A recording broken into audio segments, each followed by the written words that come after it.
Today on the Audio Hotline, I'm going to be doing a review of the Lauten LS-208. This microphone is a large diaphragm front address condenser microphone. By looking at the form factor of this microphone, a lot of people might think it is a dynamic microphone or an active dynamic microphone, but it is in fact a condenser microphone. This mic can be used for a wide variety of things. Whether you are a musician, a podcaster, a voiceover artist, an ASMR, an ASMRer, yeah, sure. That always throws me off. A person that does ASMR. I don't think ASMRer is correct. Regardless of what you're recording, whether it's a snare drum that this is very popular for recording, or maybe you just want to record yourself petting Pennywise on top of his head. Whatever it is, this microphone is very versatile and has a lot of cool little EQ switch options that can drastically change the tone of this microphone. So we'll definitely be testing out the different tones you can get with this microphone today. However, in these tests, I will be doing voice and guitar recordings. I don't have a snare drum with me at the moment, but I'll go through the usual tests that I do. We'll test out the specs, the features, and everything, and just see if this microphone is right for you. And may I just side note add that I love the name LS-208. I was raised in Idaho, and the area code is 208. Potato State! Sorry, it's a requirement by law that anyone from Idaho has to yell Potato State if you say 208. It's just a thing. I don't make the rules, I just try to follow them. I actually don't have a ton of experience with Lauten microphones. I've only reviewed one other Lauten microphone on this channel thus far. It was the LA220. However, with this microphone, they also sent me the LA220 version 2, so I will have a review coming out for that shortly. But the limited experience that I have with Lauten, I just want to comment on. Thus far, I have really enjoyed their products, but I actually enjoy them as a company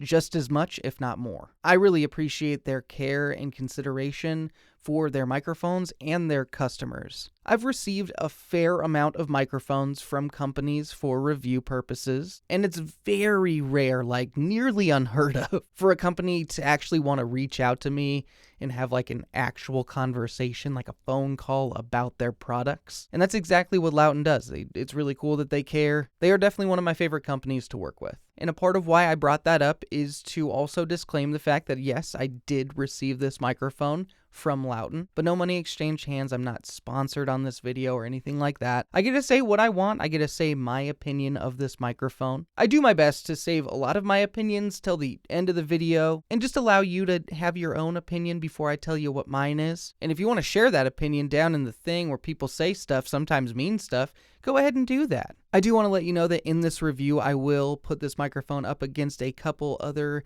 competitor microphones. For instance, I'll put it up against the SM7b, the RE20, any other microphones that I'm going to put it up against, I'll label up on the screen right now. But let's go ahead and move on. I do want to let you know that the LS-208 does usually come in around $600. Sometimes it does go on sale for like $550 or something like that. For the average person buying a microphone, it is a little expensive. I know there are super cool, privileged people out there that don't think that's expensive, but hey, don't be an asshole to anyone else that does, okay?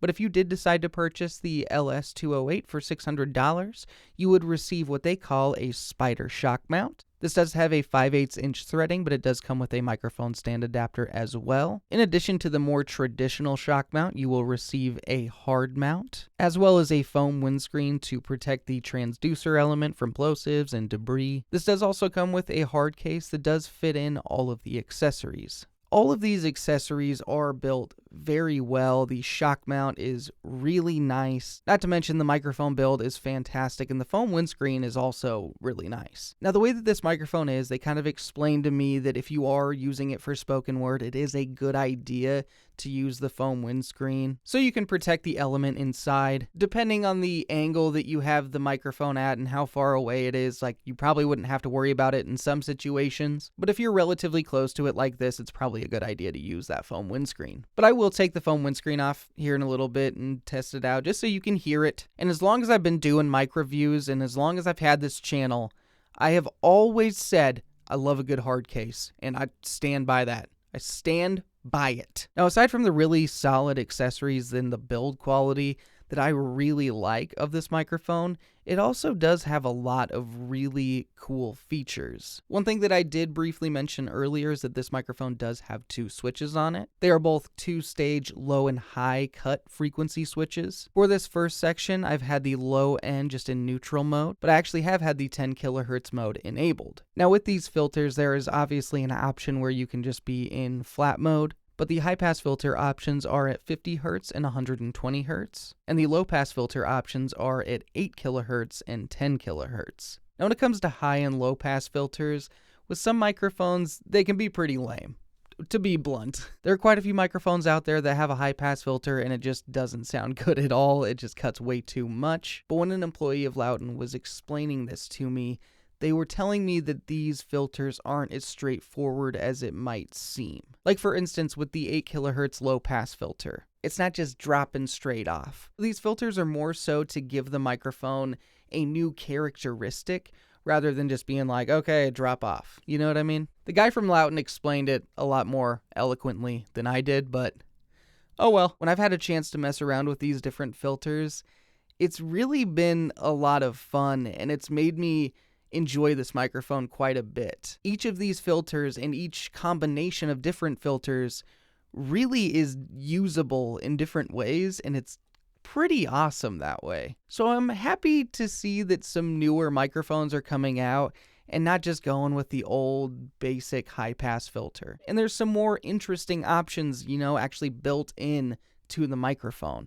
That's awesome. Now that we've talked about the accessories and the features a little bit, it's about that time to talk about some specs. Now I know specs aren't everyone's favorite thing, so if you don't give a flying rat shittle about them, you can go ahead and skip using the timestamps down below. Now when it comes to these specs, there are a few things that I have already mentioned, but I'll just mention them here again anyway in case you missed it. But the Lauten Audio LS-208 is a front address pressure gradient FET condenser microphone. It has a 32mm capsule, a cardioid polar pattern, and a frequency response of 20 Hz to 20 kHz. It has a dynamic range of 135 dB minimum, a max SPL of greater than 135 dB, with a total harmonic distortion of 0.5% at 1 kHz. This has an impedance of greater than 150 ohms, a self-noise level of less than 15 dBA, a sensitivity of negative 46 dBV, and this is in fact an XLR microphone that is a condenser microphone that does require 48 volts of phantom power. And I'll just show you a quick frequency response graph that has some simplified indicators of, those low pass and high pass filters. We've talked about a lot of the basics of this microphone.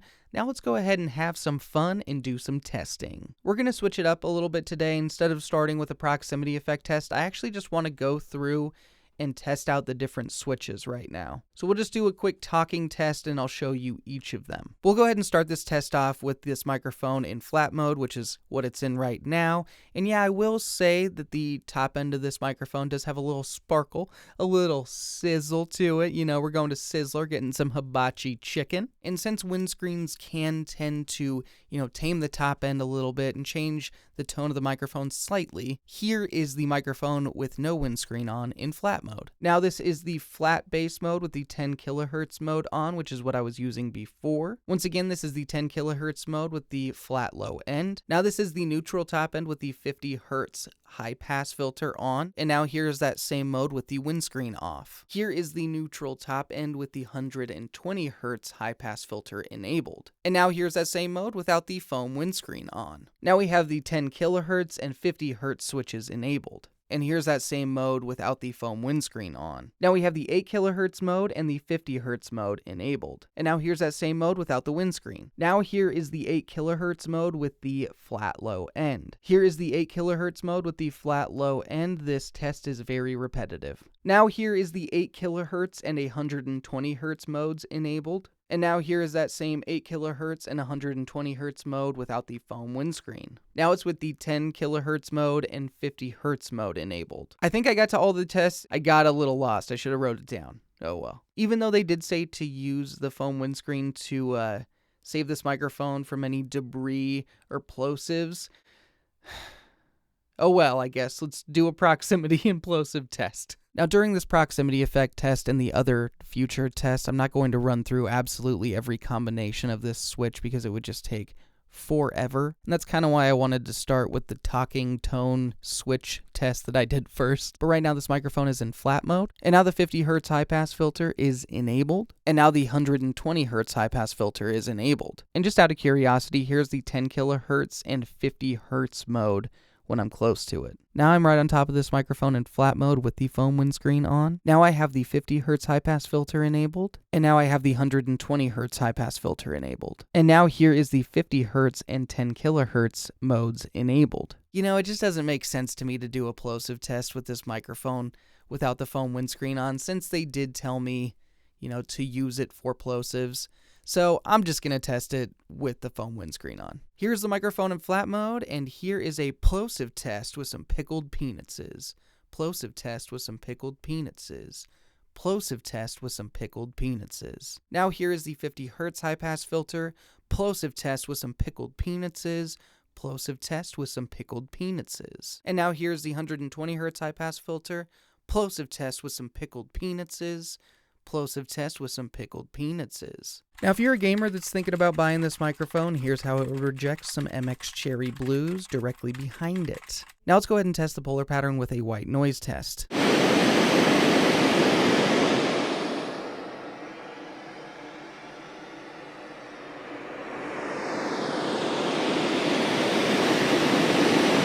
Now let's get to the most important test of all time, a kitty purr test.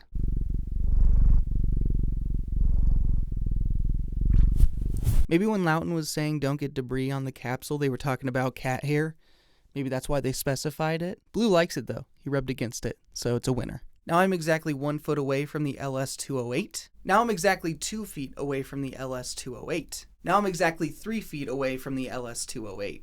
Now I'm just doing a real quick post-processing test. Here's the microphone in flat mode, and currently I am just using a compressor and a limiter, specifically the 1176 and LA2A Silver from Universal Audio. I can't remember exactly what 1176 I use. I'll put it up on the screen though. But here's the microphone in flat mode with that compressor and limiter. Now here's the microphone with that same compressor and limiter with the 10 kilohertz mode enabled. Now here's the same post-processing once again in the 8 kilohertz mode. And now here is the flat high-end mode with the 50 Hz high-pass filter. And now here's the 50 Hz high-pass filter with the 10 kilohertz mode. And now here's the 50 Hz mode and the 8 kilohertz mode. Here's the high-end with the 120 Hz mode enabled. Now I'm going to jump into an acoustic guitar test, a clean electric guitar test, and a dirty electric guitar test. Throughout the test, I will be switching the filters, so just pay attention to the lower third and you'll know what's going on.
Now that we've gone through the tests that I wanted to do, now let's go ahead and jump into a comparison. Currently, you are listening to the palette cleanser microphone for this blind comparison. I decided I didn't want all of the microphones that are going to be in this blind comparison listed, just as a bit of a surprise for a little bit of fun. We will go ahead and jump into this blind comparison. I just wanted to let you know that I am currently using the Vocaster 1 from Focusrite. You are currently listening to microphone number 1 in this blind comparison. You are currently listening to microphone number 2 in this blind comparison. You are currently listening to microphone number 3 in this blind comparison. You are currently listening to microphone number 4 in this blind comparison. You are currently listening to microphone number 5 in this blind comparison. You are currently listening to microphone number 6 in this blind comparison. This is test number 2 for microphone number 2. This is test number 2 for microphone number 4. This is test number 2 for microphone number 6. This is audio test number 2 for microphone number 1. This is audio test number 2 for microphone number 3. This is test number 2 for microphone number 5. Here is one additional test for microphone number 2 in this Just Ears comparison. Here is one additional test for microphone number 6 in this Just Ears comparison. Here is one additional test for microphone number 3 in this Just Ears comparison. Here is one additional test for microphone number 5 in this Just Ears comparison. Here is one additional audio test for microphone number 1 in this Just Ears comparison. Here is one additional audio test for microphone number 4 in this Just Ears comparison. Microphone number 1 was the Electro Voice RE20, and this microphone usually goes for about $450. Microphone number 2 was the Lauten Audio LS-208, the microphone this whole review's been about. For this test, it was in the 10 kilohertz mode. This isn't the only instance where this microphone shows up in this blind comparison. It shows up a couple more times, and that's one of the reasons I didn't want to list how many microphones were going to be in this comparison. Microphone number 3 was the Shure SM7b that usually goes for about $400. Microphone number 4 was once again the Lauten Audio LS-208, but this time it was in the 8 kilohertz mode. Microphone number 5 was the SE Dynacater that usually comes in around $269. In this comparison, it was in the bass boost and first treble boost mode. That's the way that it comes in the box, so I just left it there. However, I do have a little surprise that the palette cleanser was actually this microphone in flat mode. Microphone number 6 was the Lauten Audio LS-208. This microphone comes in around $600, as you know if you've watched the beginning of this episode, and this time it was in flat mode. So if you didn't catch on to it, every other microphone was the LS-208, just with a different switch selected. Now that we've gone through a lot of stuff about the Lauten Audio LS-208, I've taken you through the tests and everything and a comparison. Now I'm finally ready to give you my opinion of this microphone, and let me once again emphasize my opinion. Every person has their own voice, their own ears, their own preferences, and their own biases. Also, I mean, that is a thing. So I might feel a little bit different about this microphone than you do. Maybe we'll feel the exact same. Wouldn't that be cool? But I'm going to kind of cut to the chase because I don't feel very good. I think I'm catching something like right now. So hopefully I'm not getting sick, but I think I'm getting sick again. When it comes to this microphone, I really like it. I mean, I really like it. I understand that to some people, $600 for a microphone is a little expensive, but even though it is $600, it is worth every single penny, and maybe even more, honestly. I love the accessories. The shock mount is fantastic. The foam windscreen is nice, and actually the only reason I'm using a pop filter right now is just for people that might not use this windscreen but want to use their own pop filter. I am absolutely obsessed with this case. It is so nice. I will tell you what, it is a beefy fella, and I love it. This microphone is built very well. The only thing I will say is, yeah, maybe it's a little phallic-y, maybe a little bit more phallic than some microphones. I feel like a lot of microphones are phallic though, so not really a knock, just a note, just a phallic note. But I love the fact that this microphone is going to work really well for musicians. It's going to work well for spoken word. It's going to work well for vocals. Yes, plosives and like rear rejection aren't going to be as good as some dynamic microphones. But I feel like the Windscreen did a good job of managing the plosives. I don't think that they are too bad as long as you angle the microphone and use a little protection. And you know, like, you don't need to spend $600 on a microphone to get a good sounding microphone. There are good budget options out there now, but this is definitely for someone who takes their audio very seriously. They want the best possible audio for their audience. This microphone delivers in a lot of great ways, and it also has a lot of great features that allow it to sound a little bit different and complement different voices. That's one of the things that I absolutely loved about the SE Dynacaster, is that you were able to enable those filters, those EQ switches, and change the tone of the microphone a little bit. And with this one, I think it takes what the SE Dynacaster did and improves upon it even more. Because overall, in my opinion, this is a better sounding microphone, as it should be. And every filter, EQ option in this microphone is very usable. Overall, I'm very happy with this microphone. If you're doing voiceover, podcasting, singing, if you're a musician, if you're recording musicians, if you're an audio engineer, I'm sure that you could find a use for this microphone and that it would sound killer. I really am a big fan of it, and I think that Lauten did a really great job with the LS-208. Potato State! So the rating that I give the LS-208 on the BBSAR, which is Bark and Bronson's standardized audio rating, on the BBSAR, I give this microphone a 9.5. But thank you all for watching this video. A big thank you to all of the subscribers. You are fantastic. Another thank you to Lauten Audio for sending me the LS-208, as well as the 220 that I will be reviewing here shortly, the version 2. And if you do want to hear this microphone on a different voice, a little bit of a lower voice, definitely go check out my boy Bark's review of it over on Obscure Mics. Oh, yeah, I'm definitely getting sick. This is bad. But I want to give the absolute biggest thank you to all the Audio Hotline members out there. I really appreciate all of you. Your support is extremely helpful. Thank you. Once again, thank you all for watching the Audio Hotline. I'll see you audio nerds next time.